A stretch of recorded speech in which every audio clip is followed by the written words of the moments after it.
Yang engkau bertanya kepadaku tentang apa yang baik, hanya satu yang baik. Tetapi jikalau engkau ingin masuk ke dalam hidup, turutilah segala perintah Allah.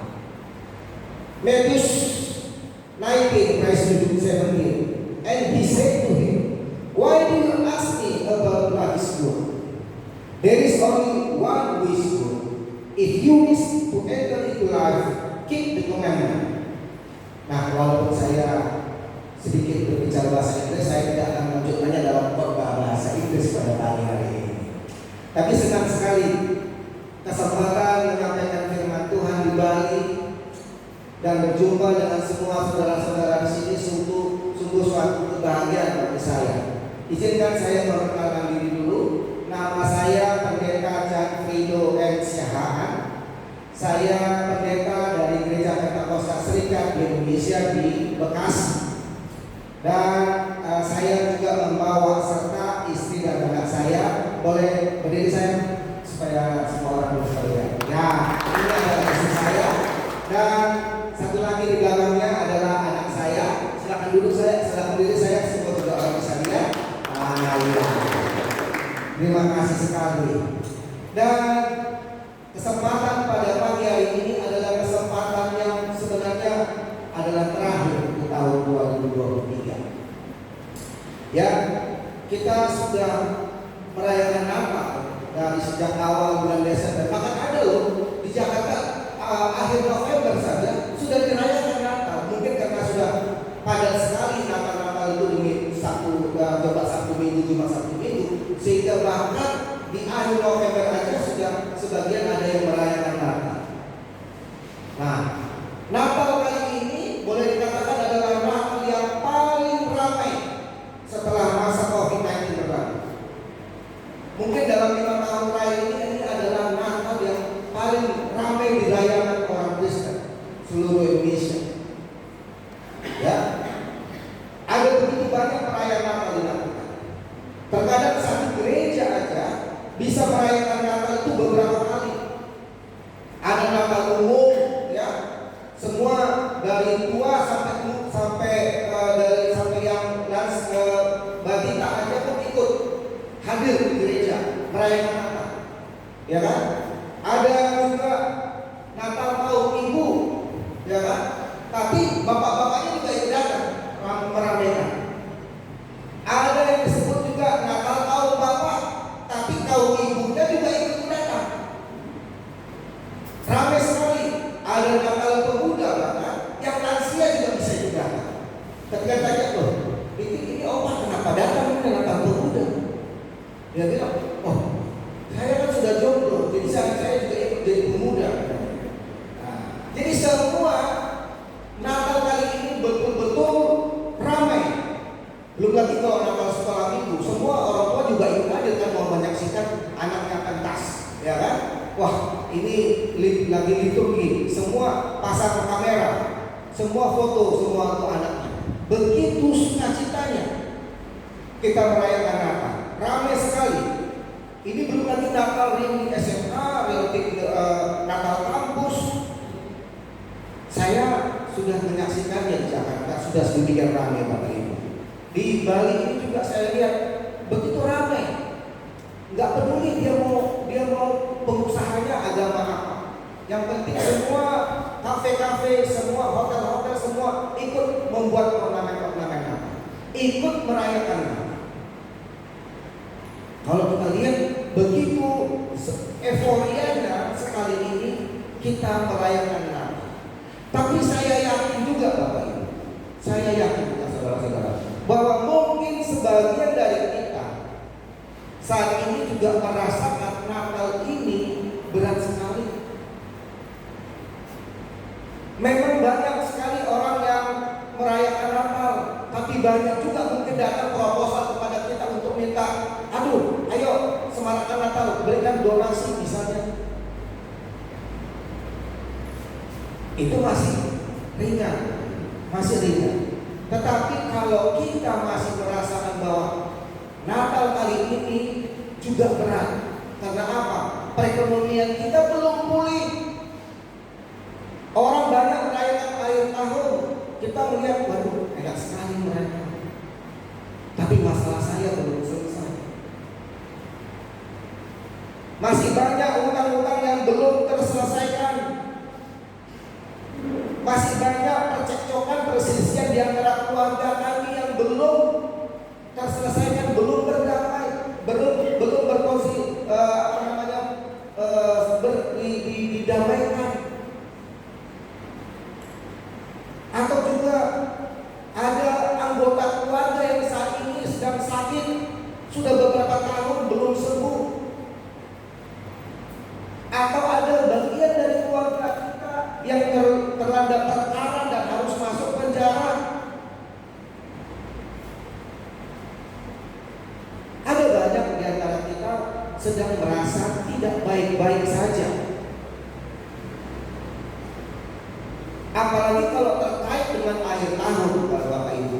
Seringkali kita kan merasa bahwa titik tanggal 31 Desember itu adalah titik kita mau melakukan evaluasi. Apa sudah yang kuraih? Apa yang sudah kulakukan? Apa yang sudah dapat? Dan kita kadang-kadang merasa jadi rendah diri. Ya, tahun ini berlalu, aku gak ada apa-apa. Sepertinya waktu berlalu begitu cepat dan aku tidak merasakan apa-apa. Tidak ada prestasi, tidak ada pencapaian yang hebat yang bisa ditunjukkan. Bahkan banyak mengalami kemunduran. Entah itu usaha. Dan kita merasa bahwa padahal aku beribadah, padahal aku percaya Tuhan, padahal aku berdoa setiap hari, padahal aku datang rajin ke gereja, bahkan aku menjadi bagian dari pekerja misalnya. Tapi kok hidupmu datar-datar saja, bahkan saat ini banyak mengalami kemunduran. Tidak ada yang bisa dibanggakan rasanya hidupku ini. Bagaimana nih Tuhan? Tahun 2023 memang akan berakhir. Berakhir pada malam hari ini. Tapi masalah-masalah kita tak kunjung selesai. Bahkan sepertinya beban itu terus harus kita gendong setiap hari. Banyak yang merasakan seperti itu, saudara-saudara kita. Ketika kita sampai di ujung yang sepertinya kita bisa katakan buruk bagi sebagian orang, dan di tengah kita merayakan Natal, ketika kita ditanya apa kabar, kita rasanya mengatakan, gimana ya mau menjawab ini? Luar biasa kita juga bilang. Sambil menahan jerit di hati, kadang-kadang kita, ya sebenarnya sih tidak sedang baik-baik saja. Saat ini hidup saya tidak baik-baik saja. Ada banyak masalah. Tapi aku harus jawab luar biasa. Nah, tapi tidak apa-apa Bapak Ibu, saudara-saudara. Kalau kita merasa keadaan kita ini memang sedang tidak baik-baik, tidak masalah. Kita tidak perlu juga variatif ketika orang bertanya apa kabar. Karena memang mereka pun mungkin berharap kita memang sedang dalam keadaan baik-baik saja. Di doa mereka kita ini baik-baik saja. Ya. Dan bisa jadi justru mereka lah juga dalam keadaan tidak baik-baik saja. Saya tidak mau katakan buruk, sepertinya kurang baik untuk kita katakan bahwa apa sedang nasib kita atau sedang hidup kita ini sedang buruk. Yang kita kajakan saja tidak sedang baik-baik. Nah, it's okay sebenarnya kalau kita tidak dalam keadaan baik-baik saja Bapak Ibu. Ya, kita bisa sebenarnya curhat kepada pembimbing rohani kita. Kita bahkan bisa juga curhat kepada Tuhan langsung bahwa Tuhan, aku ini sedang tidak baik-baik saja. Aku ini sedang merasa down. Aku ini sedang merasa ketika orang lain bersuka cita,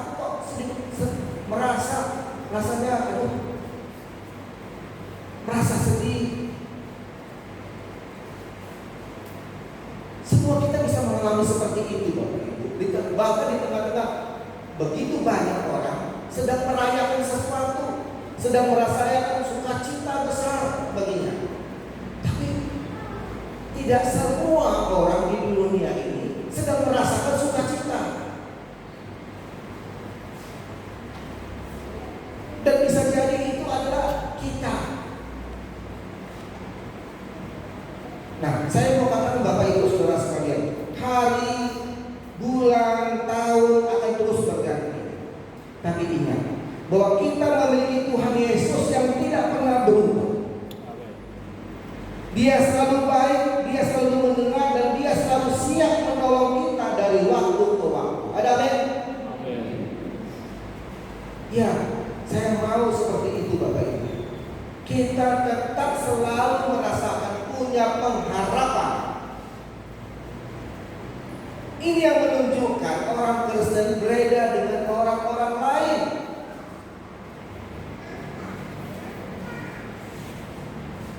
Kalau orang lain punya Tuhan, dia harus selalu mendatangi Tuhannya untuk berkomunikasi.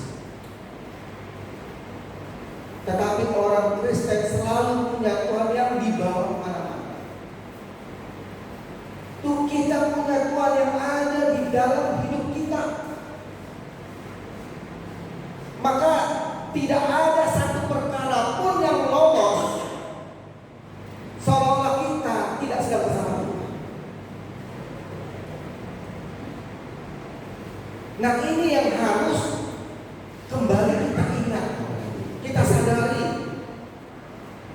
bahwa kita punya Tuhan yang selalu ada di dalam hidup kita. Kita berpikir begini ya, kok orang percaya beriman hidupku selalu susah ya? Kenapa Tuhan tidak saja langsung angkat perkara ini? Kita berpikir sebenarnya itu kiranya kalau kita punya Tuhan, kan kita punya Tuhan yang besar, dan Tuhan selalu punya jawaban. Kenapa ketika saya punya pergumulan seperti ini, kenapa Tuhan tidak bantu saya menyelesaikan masalah? Sejatinya Bapak Ibu, amatlah mudah bagi Allah menyelesaikan masalah bagi kita. Tetapi mengapa Dia seolah-olah akan terus menunda hari baik hidup kita? Tapi pasti kalau kita punya perspektif yang baik, perspektif yang benar tentang Allah kita, maka kita tahu bahwa Allah pastilah punya alasan yang mulia untuk kita. Tahun 2024 tahun 2004, tahun 2004 saya memutuskan keluar dari sebuah usaha cleaning service. Saya pemilik usaha cleaning service Bapak Ibu. CV-nya kecil, tapi dengan pekerjaan dan kerumitan yang seabad-abad. Selalu diomelin Bapak Ibu. Saya ini pekerjaan saya itu adalah menyelesaikan masalah kebersihan menara gedung menara seperti itu. Nah, begitu banyak komplain yang datang, dan selalu saya adalah menjadi objek perhatian yang paling harus disalahkan. Seperti itu Bapak Ibu. Selalu diomelin, selalu dibayar terlambat, ya kan? Paling terakhir dari subkontraktor yang lain semua sudah dibayar. Saya cleaning service itu selalu menjadi subkon yang paling terakhir dibayar. Ya. Dan kemudian pekerjaan itu selalu dianggap paling rendah. Yang namanya juga cleaning service ya. Anak buah saya selalu diperlakukan kadang-kadang kayak dibully deh Bapak Ibu. Nah, termasuk saya juga. Walaupun saya pengusahanya, tapi saya tetap menjadi bagian yang paling sering dibully di antara seluruh kontraktor, paling sering disalahkan, diomelin. Saya pikir, aduh, walaupun pekerjaan ini menghasilkan, saya harus pindah. Saya nggak mau rasanya selalu direndahkan seperti ini. Lalu saya pindah ke kontraktor land clearing, pekerjaan yang saya pikir itu lebih menantang, lebih untungnya juga lebih menjanjikan Bapak Ibu. Tapi ternyata salah Bapak Ibu. Meskipun belum menjadi hamba Tuhan Bapak Ibu saat itu, saya adalah orang Kristen yang taat permintaan saya pada waktu itu kepada Tuhan cukup sederhana, bahwa kalau Tuhan mengizinkan saya sukses dalam pekerjaan ini, pekerjaan yang baru ini, maka saya akan lebih lagi mempermuliakan Tuhan dan lebih lagi mengasihi Tuhan. Ini doa yang baik, doa yang tujuannya mulia, Bapak Ibu. Enggak aneh-aneh, Bapak Ibu. Saya enggak berpikir macam-macam. Tujuan saya adalah mempermuliakan nama Tuhan dan mengasihi keluarga.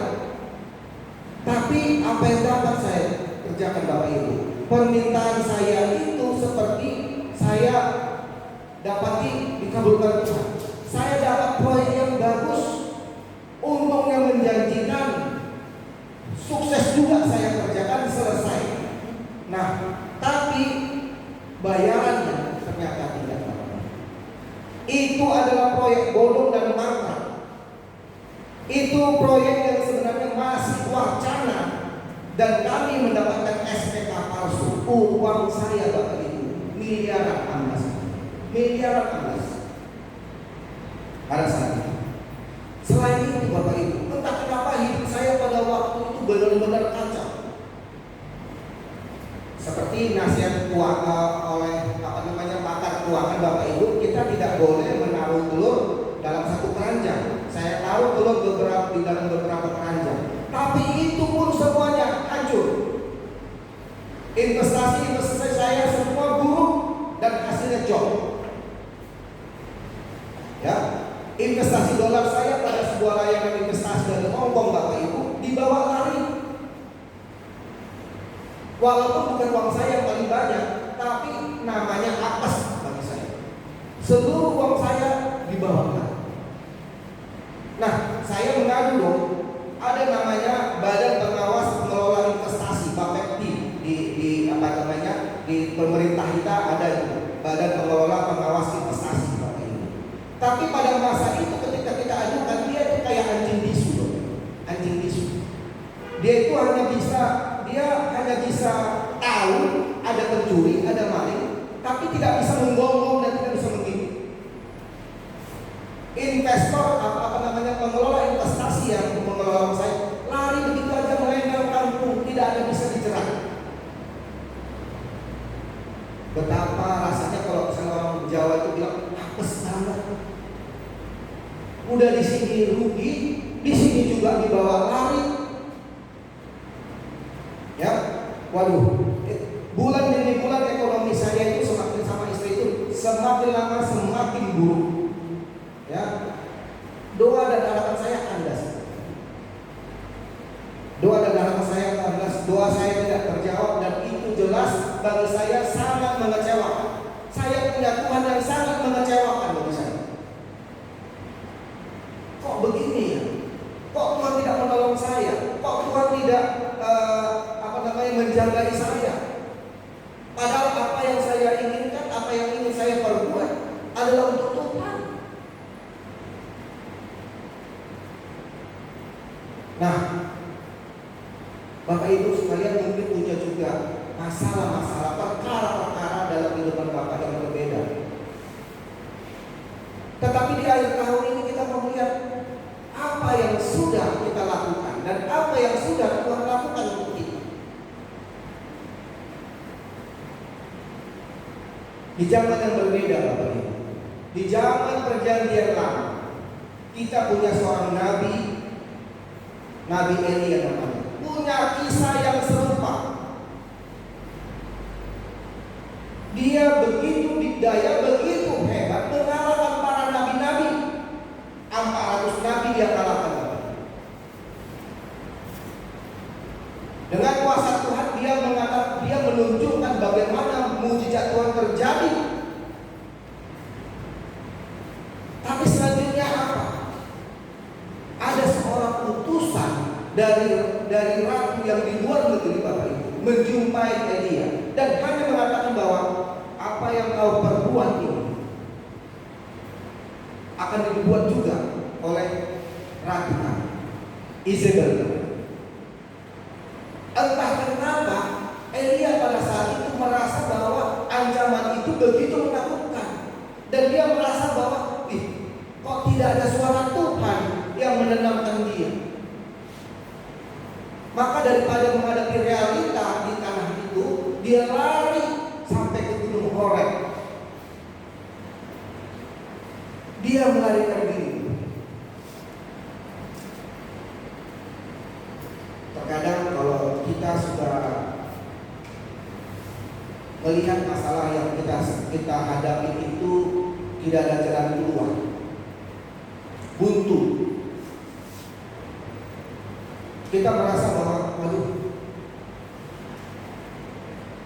iman kita serasa gak ada lagi.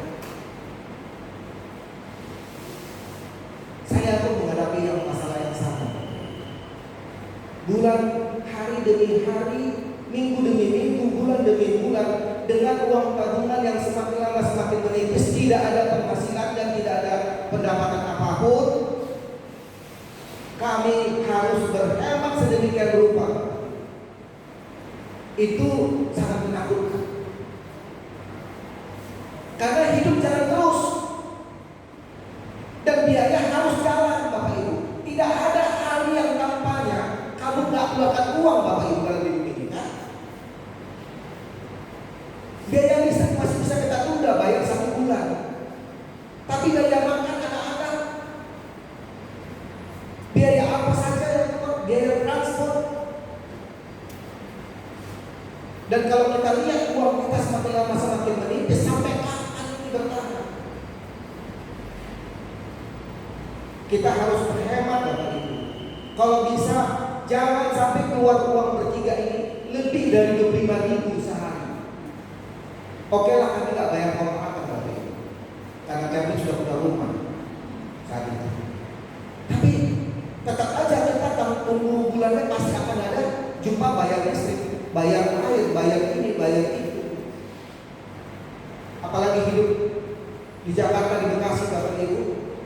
Wow, segala apa keluar biaya, dan kita nggak bisa mengelak. Kalau uang sudah tidak ada, Bapak Ibu, pasti komunikasi pun terhambat. Suami istri, ayah anak pasti akan terganggu, Bapak Ibu. Bukan karena kita tidak mau, artinya bukan karena kita tidak sayang atau bukan karena apa, tetapi uang itu tetap adalah suatu kebutuhan yang sehari-hari harus ada. Nah, maka kita mungkin perlu mengulang, Bapak Ibu. Kita perlu mendefinisikan ulang kebaikan Tuhan itu sebenarnya seperti apa sih? Apakah sama seperti apa yang kita pikirkan? Bagaimana Tuhan mau mengasihi kita, memberikan kebaikan bagi kita, seperti apa yang kita bayangkan? Apakah demikian konsep Tuhan terhadap kita? Nah, dari pergulatan Nabi Elia, Bapak Ibu, setelah melakukan banyak perkara, wujud ketaatan Elia itu diperhadapkan pada ancaman bahaya. Dia melarikan diri sejauh mungkin. Lalu dia berharap, Tuhan matikan aja Izebel itu supaya lepas ancaman terhadap aku. Tapi Tuhan tidak melakukan seperti itu. Ratu Izebel tidak mati pada saat zaman Elia hidup. Dia mati bertahun-tahun kemudian. Lalu bagaimana cara Allah menghadapi Elia yang melarikan diri seperti ini? Seorang nabi besar yang sudah mengalahkan 400 nabi, tapi kemudian lari hanya karena ketakutan ancaman seorang raja. Dia suruh malaikat, dia suruh malaikat datang menjumpai Elia. Lalu apa kata malaikat itu? Dia bangunkan si Elia yang sedang tidur. Hei, bangun. Ini ada roti bakar untukmu, dan ini ada segerdi air. Lanjutkan perjalanan. Kan kau mau pergi lagi, kan? Elia terbangun. Dia lihat ada roti bakar, ada segerdi air yang memang dia tidak bawa sama sekali bekal. Lalu dia pikir, ini malaikat datang hanya memberikan ini, dan tidak ada yang katakan, nanti sabarlah Elia, ya tenang, nanti aku yang akan menghadapi Izebel ini. Atau udah balik lagi ke kampung halaman. Ayo hadapi Yezebel. Ada aku di belakang. Gak seperti itu Allah berkata. Lalu Elia melanjutkan lagi perjalanan. Sampai kepada kemudian satu tempat. Dia lelah lagi istirahat. Tertidur. Lalu kemudian kembali lagi malaikat itu berkata, Elia, bangun. Sudah sampai mana kamu? Sampai kemana kamu akan berjalan? Ini roti bakar, ini sekedar. Kita melihat cara Tuhan menjawab persoalan-persoalan kita bukan seperti apa yang kita inginkan. Enggak. Lalu saya pun kemudian merasakan hal yang serupa. Kita mungkin tidak dramatis mau bunuh diri, namun dalam kapasitas sebagai orang yang merasa diri pintar. Saya merasa diri pintar di Bapak Ibu. Selama hidup ini saya tak pernah susah-susah amat. Harus hidup hemat sederhana. Lalu kemudian saya tetap harus setia dan berharap kepada Tuhan. Itu bukan perkara mudah. Di saat kantong kamu kosong Bapak Ibu, nggak bisa beli apa-apa, persoalan semakin besar, tabungan semakin menipis, anak tetap harus dihidupi, biaya terus berjalan. Bagaimana caranya? Ketika itu saya benar-benar berharap ada pemulihan ekonomi, namun pokok-pokok doa saya sepertinya Bapak Ibu tak sampai. Saya mempertanyakan sebenarnya kapan hari yang baik untuk saya seperti orang-orang lain mendapatkan hari baiknya. Saya cemburu Bapak Ibu kepada orang-orang lain kok diberkati, saya tidak. Saya kurang taat apa?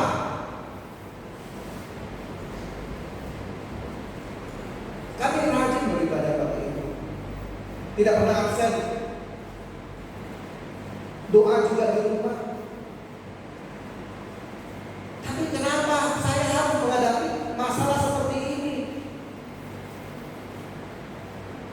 Namun lama-lama saya sadar saya melakukan kesalahan Bapak Ibu. Sedikit sih kesalahan, tapi bisa jadi justru ini memang yang ingin Tuhan tegur kepada saya. Di tengah perjalanan yang jauh kadang-kadang Bapak Ibu, saya naik motor sendirian antara melamun dan merenung Bapak Ibu. Saya tersadar bahwa mungkin saat ini saya ingin menyetir Allah. Saya ingin mendikte Allah bagaimana dia harus mewujudkan kebaikannya kepada kita. Jangan salah, dalam keegoisan kita, dalam kemanjaan kita merasa bahwa sudah kita menjadi anak Allah, bahwa kita sudah melakukan pekerjaan-pekerjaan yang baik untuk Tuhan. Kita merasa bahwa kita adalah anak Tuhan. Jangan-jangan kecemengan kita, egoisme kita itu adalah ingin menyetir Allah untuk berbuat kebaikan sebagaimana saya mau, seperti yang saya butuhkan. Kebaikan Tuhan itu yang bukan seperti ini dong Tuhan. Saya mau A, mau B, mau C, bukan D. Kita ingin menyetir, kita ingin mendikte. Saya ingin memaksakan sepertinya konsep hari yang lebih baik kepada Tuhan. Nah, Elia, saya juga Bapak Ibu, dan mungkin banyak orang Kristen lain kerap menilai bahwa pertolongan Tuhan hanya adalah tentang solusi terhadap masalah, hingga lupa bahwa bagaimanapun Dia sudah memelihara kita hari demi hari. Saya senang sekali tadi lagu-lagu pujian yang tadi yang dibawa dipimpin tadi sama Jimmy tadi, bahwa lagu-lagu itu sudah mengarahkan sebenarnya Bapak Ibu, bahwa Allah kita adalah Allah yang baik, Allah yang luar biasa, dan Dia punya metode sendiri dalam mengasihi kita. Bukan seperti konsep apa yang kita ingin Allah lakukan terhadap kita, tapi Allah tetap baik karena Dia memang punya rencana yang baik, yang lebih baik lagi daripada apa yang bisa kita pikirkan. Kebaikan Tuhan itu berupa pemeliharaan hari lepas hari, tidak kalah berharga Bapak Ibu dibanding dengan mujizat di beberapa masa penting. Betapa akan mengecewakannya kita ini Bapak Ibu di hadapan Tuhan, dan bahkan juga kita mungkin akan merugi sendiri, ya, bahwa jika iman kita ini didasarkan pada hal-hal fenomenal dan mujizat. Seringkali Bapak Ibu, kalau kita sudah jadi orang lama, orang percaya, orang Kristen yang sudah lama, bahkan mungkin sudah lahir, dan sudah menjadi orang Kristen Bapak Ibu, kita merasa bahwa hidup kita ini biasa-biasa saja, bahwa kita ingin merindukan mujizat. Padahal itu salah Bapak Ibu. Coba lihat di Alkitab, di dalam firman Tuhan itu, bahwa mujizat hanya sering terjadi pada saat apa? Menceritakan orang yang belum percaya. Mujizat Tuhan hanya tujuannya apa? Untuk menceritakan mata orang percaya bahwa oh ya, Tuhannya orang Kristen itu dahsyat. Aku mau jadi orang percaya. Tapi kalau bagi kita yang orang percaya Bapak Ibu, hari demi hari adalah sebuah mujizat. Setiap hari adalah mujizat. Kita tidak boleh lagi terpaku pada hal-hal yang fenomenal. Karena kita sudah orang beriman.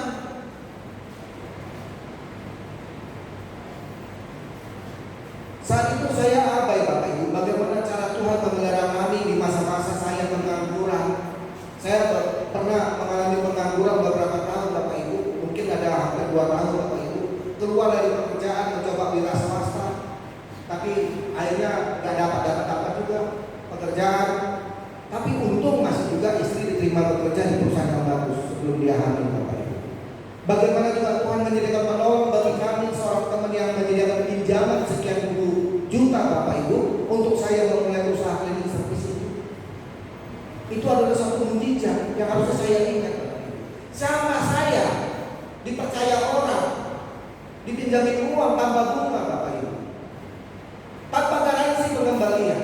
Kalau kamu sudah untung, kalau kamu sudah bisa sudah mampu nanti, baru kembali ke saya.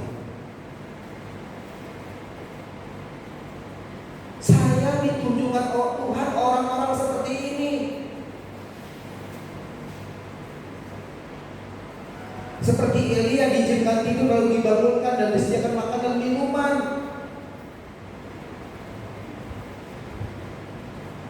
Saat ini pun posisi saya belum suatu, artinya bisa dikatakan bahwa saya ini sudah jadi pendeta yang berkecukupan, bersejahtera, enggak juga. Saya harus berpikir dan bekerja keras juga untuk apa? Untuk anak saya sekolah. Kalau saya dengan kemampuan ekonomi saya Bapak Ibu belum cukup sebenarnya untuk mampu menyekolahkan anak dengan biaya uang kuliah yang besar. Tapi cara Tuhan bukan menambah uang ke pundi-pundi saya Bapak Ibu, bukan. Tapi betapa banyak kami mengalami kebaikan Tuhan karena keringanan-keringanan yang kami dapat, kemudahan-kemudahan yang kami dapat. Ada banyak orang yang memberikan fasilitas, udah kamu pakai ini aja. Kami mengalami keringanan-keringanan biaya. Cara-cara Tuhan luar biasa Bapak. Cara-cara Tuhan luar biasa. Ya, betapa kita ini selain saya tak ingat kapan saya makan tak nikmat Bapak Ibu. Dalam keadaan prihatin sekalipun, ternyata saya masih bisa makan yang nikmat. Ini bukan tentang roti bakar Bapak Ibu, tapi tentang masakan istri. Ayah istri saya jadi sering masak kalau dalam keadaan ini prihatin, dan itu menyenangkan Bapak. Betapa Tuhan tidak selalu punya